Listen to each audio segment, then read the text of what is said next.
Bismillahirrahmanirrahim. This is Usman Munir, your English teacher, my dear 10th class students. कैसे हैं आप?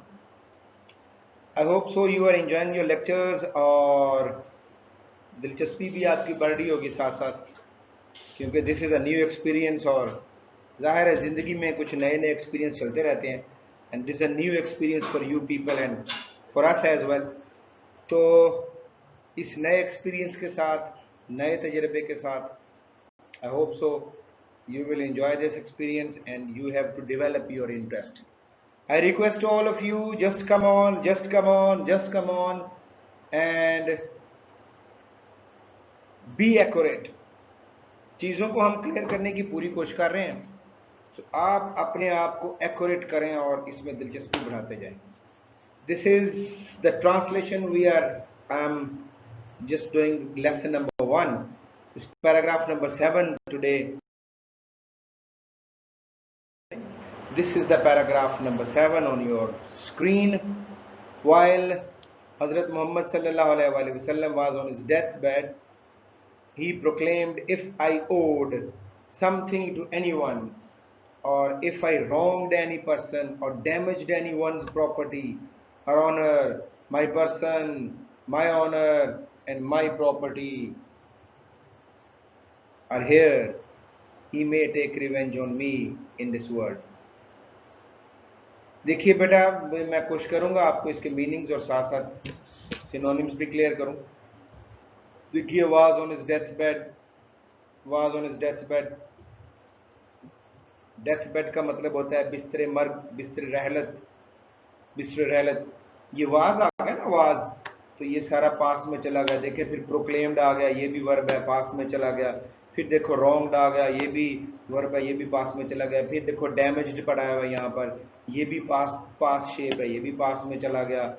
सो और इसका आखिरी हिस्सा जो है जहाँ पे सेमीकोलन लगा हुआ है, प्रॉपर्टी आर हेयर, सेमीकोलन के बाद ही मे टेक रिवेंज, ये मे का इस्तेमाल है. और जहाँ पर मे होता है वहाँ पर वर्ब की पहली फॉर्म होती है, और यहाँ पर वर्ब की पहली फॉर्म ढूंढिए आप, take. This is V1, so may always followed by V1. Death bed मैंने आपको बता दिया, बिस्तर रहलत. प्रोक्लेम, प्रोक्लेम का मतलब ऐलान करना. प्रोक्लेम्ड हो गया तो ये ऐलान किया, प्रोक्लेम्ड. प्रोक्लेम्ड, डिक्लेयर कह सकते हैं आप, अनाउंस.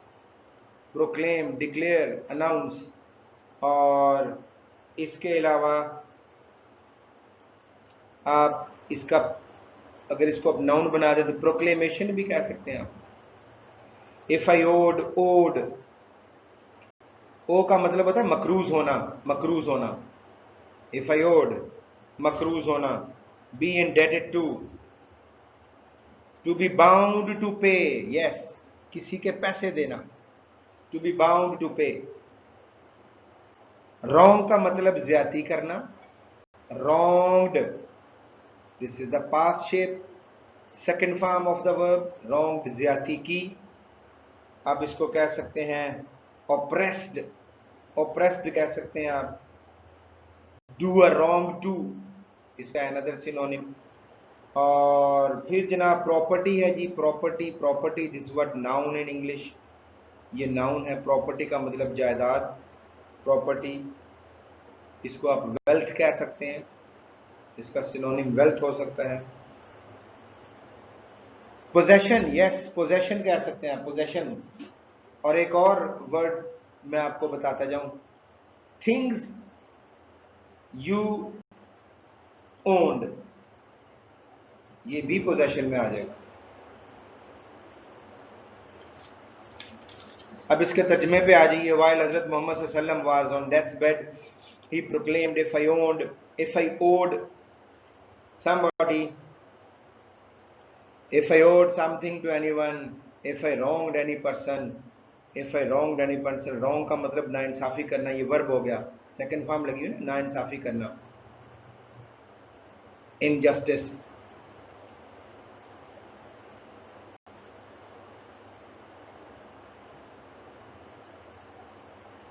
और डैमेज्ड एनीवन्स प्रॉपर्टी, डैमेज मैंने पहले बताया नुकसान पहुंचाना. नुकसान पहुंचाना, इसका सिनोनिम भी मैंने आपको बताया, डैमेज का, हार्म है, इंजर है, हर्ट है, हर्ट, डैमेज्ड एनीवन्स प्रॉपर्टी और ऑनर, ऑनर मीन इज्जत, my person, my honour and my property are here.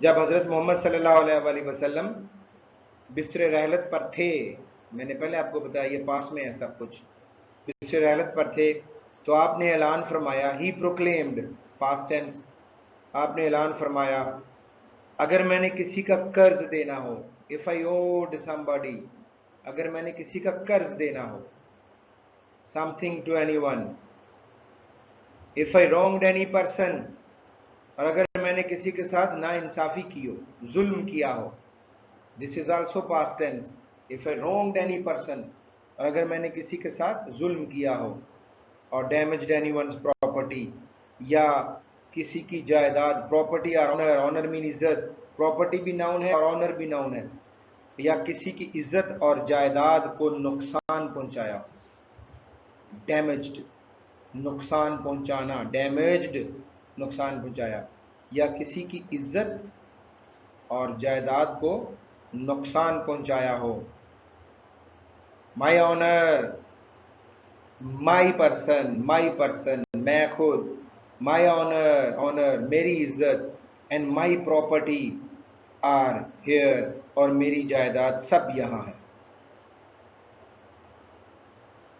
देखिए यहां पर ऑनर है, यहां पर प्रॉपर्टी है, ये दोनों ही नाउन।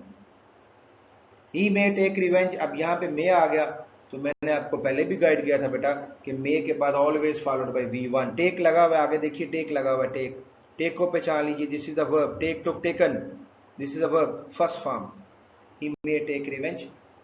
टेक रिवेंज का मतलब होता है बदला लेना, बदला लेना, तो he may take revenge on me in this world, वो इस दुनिया में मुझसे बदला ले सकता है, this the use of may. There was complete silence. Again past tense. There was complete silence. वहां पर मुकम्मल खामोशी छा गई, मुकम्मल खामोशी हो गई।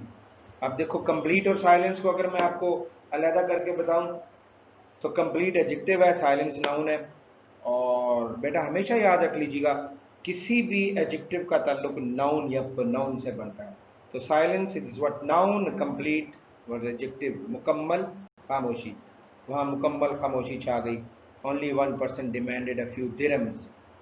डिमांड का मतलब होता है मांगना, मुतालबा करना, तो demand, this is the first form, तो डिमांडेड हो गया इसकी सेकंड फॉर्म, तो मुतालबा किया, मांगा, only 1% demanded a few dirhams, सिर्फ एक शख्स ने चंद दिरहम का मुतालबा किया, past indefinite, which were paid to him, जो उसे दे दिए गए, पे, पे की सेकंड फॉर्म पेड और पेड, और ये हो गया verb, which were paid to him,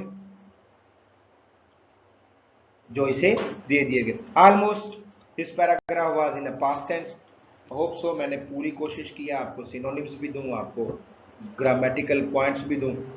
करना आपने क्या है, इसको बेटा आपने लिखना है, मीनिंग्स उर्दू में अलहदा लिख लें, इंग्लिश में अलहदा लिख लें, and then you have to write its translation. You know आपको बात बताता जाऊं कि जो ट्रांसलेशन होती है इसमें आपने एक्यूरेट होना होता है, you have to be accurate, you want change your tense, if you change your tense you will deduct your marks, तो मार्क्स कटते हैं। तो अगर आप इसके साइंटिफिक और पूरे पूरे मार्क्स लेना चाहते हैं, so you have to be accurate in your translation. So come on Supremians and do it majestically. Thank you very much.